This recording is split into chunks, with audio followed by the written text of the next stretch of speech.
ನಮ್ಮ ಸಾಧನೆಗಳು ಅಲ್ಲದೆ ಈ ಜಗತ್ತು, ಈ ವರ್ತಮಾನ ಜಗತ್ತಿನ ತಾವೆಲ್ಲ ನೋಡ್ತೀವಿ, ಸುದ್ದಿ ಪತ್ರಿಕೆಗಳನ್ನ, ಮಾಧ್ಯಮಗಳನ್ನ ನೋಡ್ತೀವಿ, ಟಿವಿ ಮಾಧ್ಯಮಗಳಲ್ಲಿ ಒಂದು ಅಂಚಿನಲ್ಲಿ ಬಂದಿದೆ, ಮನೆ ಹಂತದಲ್ಲಿ ಬಂದಿದೆ. ಎಲ್ಲಿ ನೋಡಿದ್ರೆಲ್ಲ ಹೊಡೆದಾಟ, ಕೊಲೆ, ಸುಲಿಗೆ, ಭ್ರಷ್ಟಾಚಾರ, ಅನ್ಯಾಯ, ಅತ್ಯಾಚಾರಗಳು ತಾಂಡವಾಡ್ತಾ ಇದೆ. ಇಂಥ ಸಂದರ್ಭದಲ್ಲಿ ಪರಮಾತ್ಮ ನಾವೆಲ್ಲ ಮಕ್ಕಳಿಗೆ ಈ ಒಂದು ಶ್ರೇಷ್ಠ ಶಿಕ್ಷಣ ಕೊಟ್ಟು ಈ ಯಾವುದಕ್ಕೂ ಸಹ ನೀವು ತಲೆ ಕೆಡಿಸ್ಕೊಳ್ಬೇಡಿ. ಇದಕ್ಕೆ ಕಾರಣ ಇಷ್ಟೇ, ನೀವೆಲ್ಲರೂ ಸಹ ನಿಮ್ಮನ್ನು ನೀವು ಬರ್ತಿದ್ದೀರಿ, ನಿಮ್ಮನ್ನು ನಾವು ಯಾರು ಅನ್ನೋದನ್ನು ಜಾಗೃತಿ ಮಾಡ್ಕೊಳ್ಳಿ ಅಂತಕ್ಕಂಥ ತಿಳುವಳಿಕೆಯನ್ನು ಕೊಟ್ಟು ನಾವು ಯಾರು ತಿಳ್ಕೊಳ್ತಾರೋ ಇಲ್ಲೊಂದು ಒಳ್ಳೆ ಮಾರ್ಗದರ್ಶನ ಸಿಗ್ತದೆ. ಆಗಲೇ ಅವರು ಹೇಳಿದ್ರು, ಸಕಾರಾತ್ಮಕ ಚಿಂತನೆ, ಒಳ್ಳೆಯ ವಿಚಾರ ಮಾಡಬೇಕು. ನಾವು ಹೆಂಗೆ ವಿಚಾರ ಮಾಡ್ತೀವಿಯೋ ಹಾಗೆ ನಮ್ಗೆ ರಿಸಲ್ಟ್ ಬರ್ತದೆ. ನೀವೇನಂತೀರಿ ಹಾಗೆ ಆಗ್ತದೆ ಅಂದಾಗ ನಾವು ಒಳ್ಳೆಯ ವಿಚಾರ ಮಾಡಿದ್ರೆ ಒಳ್ಳೆಯದಾಗ್ತದೆ, ಕೆಟ್ಟ ವಿಚಾರ ಮಾಡಿದ್ರೆ ಕೆಟ್ಟದ್ದಾಗ್ತದೆ.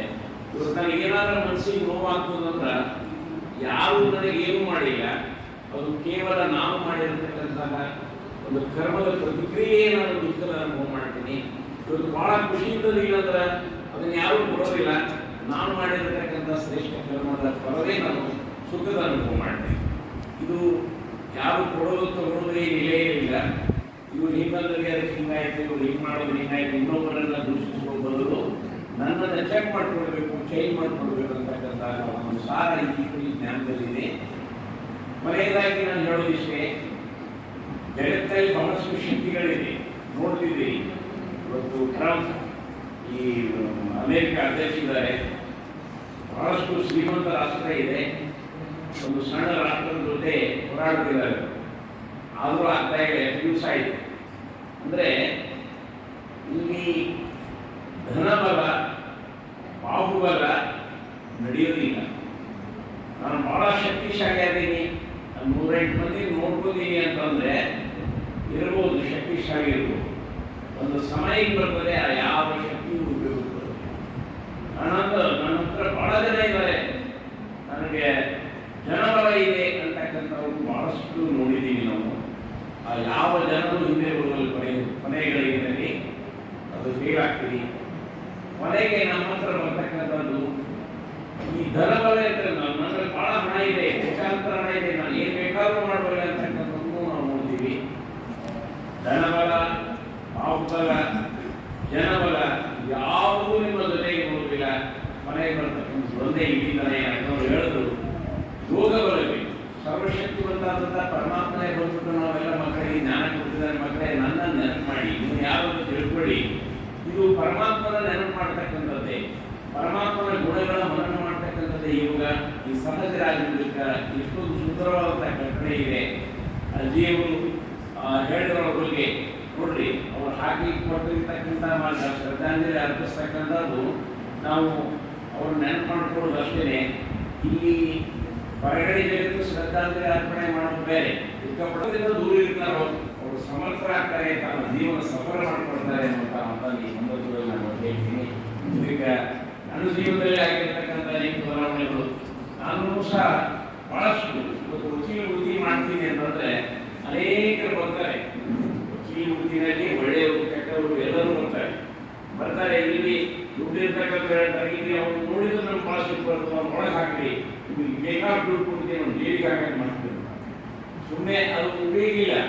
ಅವನು ಸ್ವಾರ್ಥಕ್ಕಾಗಿ ಹೇಳ್ತಾನೆ, ಅವನೊಂದು ಸತ್ಯಕ್ಕಾಗಿ ಹೇಳ್ತಾನೆ. ಅಂಥ ಕೇಸ್ಗಳನ್ನು ನಾನು ಹಿಡಿಯೋದಿಲ್ಲ. ಅಥವಾ ಪಕ್ಷಗಾರನಿಗೆ ಹೇಳಿದಾಗ ತಪ್ಪು ಯಾವುದು ನಮ್ಗೆ ಗೊತ್ತಾಗ್ತದೆ. ಈ ನನ್ನ ಹತ್ರ ಬಂದಿರತಕ್ಕಂಥ ಪಕ್ಷಗಾರನು ತಪ್ಪಿರ್ಬೋದು, ಇವ್ರ ಪಾರ್ಟಿಯವ್ರದ್ದು ಇರ್ಬೋದು, ಹೆಚ್ಚು ಕೇಸ್ಗಳನ್ನು ಅಬ್ಸಾರ್ಬ್ ಮಾಡಿರ್ತಕ್ಕಂಥ, ರಾಜಿ ಮಾಡಿರ್ತಕ್ಕಂಥ ಒಂದು ಉದಾಹರಣೆಗಳು ನನ್ನ ಹತ್ರ ಭಾಳ ಇದೆ.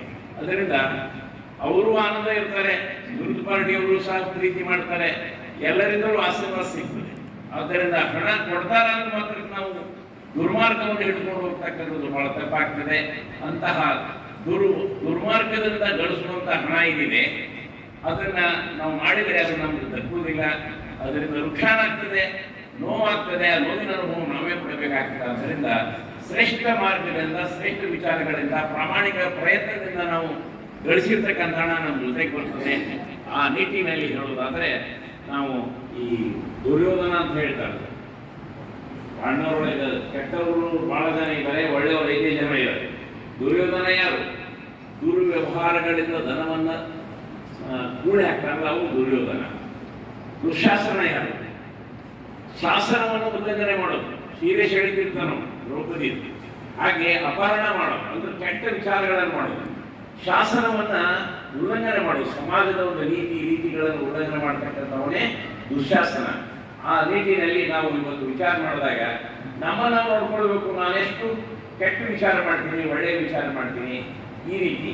ಮತ್ತು ಇನ್ನೂ ಒಂದು ಮಾತನ್ನು ಬಾಬಾ ಬಹಳ ಚಂದ ಹೇಳಿದ್ದಾರೆ, ಅದನ್ನ ಒಂದು ತಿಳ್ಕೊಂಡ್ಬಿಟ್ರು ಸಾಕು, ಯಾರನ್ನೂ ದೂಷಿಸುವಂತ ಪ್ರಶ್ನೆ ಬರೋದಿಲ್ಲ. ಈಗ ನಾವು ಆತ್ಮಾಭಿಮಾನದಲ್ಲಿ ಯಾರನ್ನೇ ನೋಡಿದ್ರು ಸಹ ಮೊನ್ನೆ ಅವ್ರು ಹೇಳಿದ್ರು ಆ ಕಡೆ ಯಾರನ್ನು ನೋಡಿದ್ರು ಆತ್ಮ ಅಂತಂದ್ರು. ಇಲ್ಲಿ ಒಂದು 100 ಜನ ಕುಳಿತಿದ್ದೀರಿ, 100 ಜನರು ನೋಡೋದಕ್ಕೆ ಈ ಕಣ್ಣುಗಳಿಂದ ನೋಡಿದಾಗ ಇವರು ಪುರುಷರು, ಇವರು ಸ್ತ್ರೀಯರು, ಇವರು ಮುದುಕರು, ಇವರು ಸಣ್ಣವರು, ದೊಡ್ಡವರು, ಸುಂದರರು, ಕುರುಪಿಗಳು, ಬಡವರು, ಶ್ರೀಮಂತರು ಎಲ್ಲ ತಾರತಮ್ಯ ನಮ್ಮ ಕಣ್ಣಿಗೆ ಕಾಣಿಸ್ತದೆ. ಆಗ ಭಾವನೆಗಳು, ಇವರು ಶ್ರೀಮಂತರು, ಇವರು ವಿದ್ಯಾವಂತರು, ಹಿಂಗೆ ಭಾವನೆ ಬರ್ತದೆ.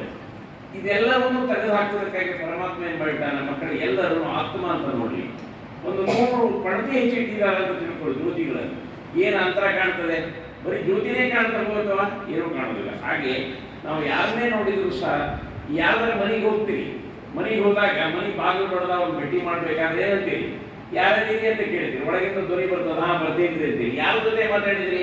ಮನೆ ಬಾಗಿಲ ಜೊತೆ ಮಾತಾಡಿದ್ರು, ಮನೆ ಜೊತೆ ಮಾತಾಡಿದ್ರು, ಮನೆಯ ಒಳಗಡೆ ಇರ್ತಕ್ಕಂಥ ಮಾಲೀಕನ ಜೊತೆ ಮಾತಾಡಿದ್ರು, ಮಾಲೀಕನ ಜೊತೆ ಮಾತಾಡ್ತೀರಿ. ಹಾಗೆಯೇ ಇದೊಂದು ಶರೀರ, ಈ ಶರೀರ ಇದು ಮನೆ, ಇದ್ರ ಜೊತೆ ನಿಮ್ಮ ವ್ಯವಹಾರ ಇಲ್ಲ.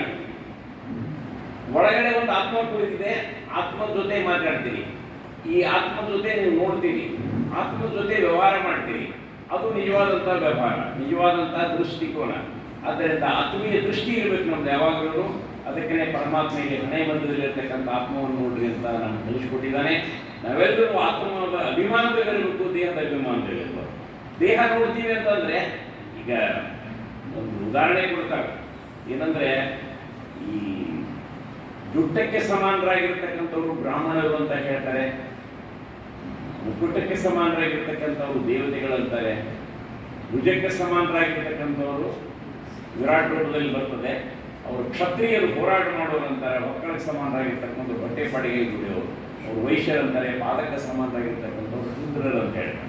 ಇಲ್ಲಿ ಜುಟ್ಟಕ್ಕೆ ಸಮಾನರಾಗಿರ್ತಕ್ಕಂಥವ್ರು ಅಂದ್ರೆ ಜುಟ್ಟ ಇರೋರು, ಜನಿವಾರ ಹಾಕೋರು ಬ್ರಾಹ್ಮಣರಲ್ಲ. ಜುಟ್ಟ ಅಂದ್ರೆ ಇಲ್ಲಿ ಪರಮಾತ್ಮ ನಮಗೆ ಏನ್ ಮಾಡಿದ್ದಾನೆ, ಇಲ್ಲಿ ಕೂತ್ಕೊಂಡು ಆತ್ಮ ಅಂತ ತಿಳ್ಕೊಂಡು ಪರಮಾತ್ಮದಲ್ಲಿ ಇರ್ತಕ್ಕಂಥ ಪರಮಾತ್ಮನ ಜೊತೆ ಸಂಬಂಧವನ್ನು ನಾವು ಜೋಡಿಸ್ತೀವಿ.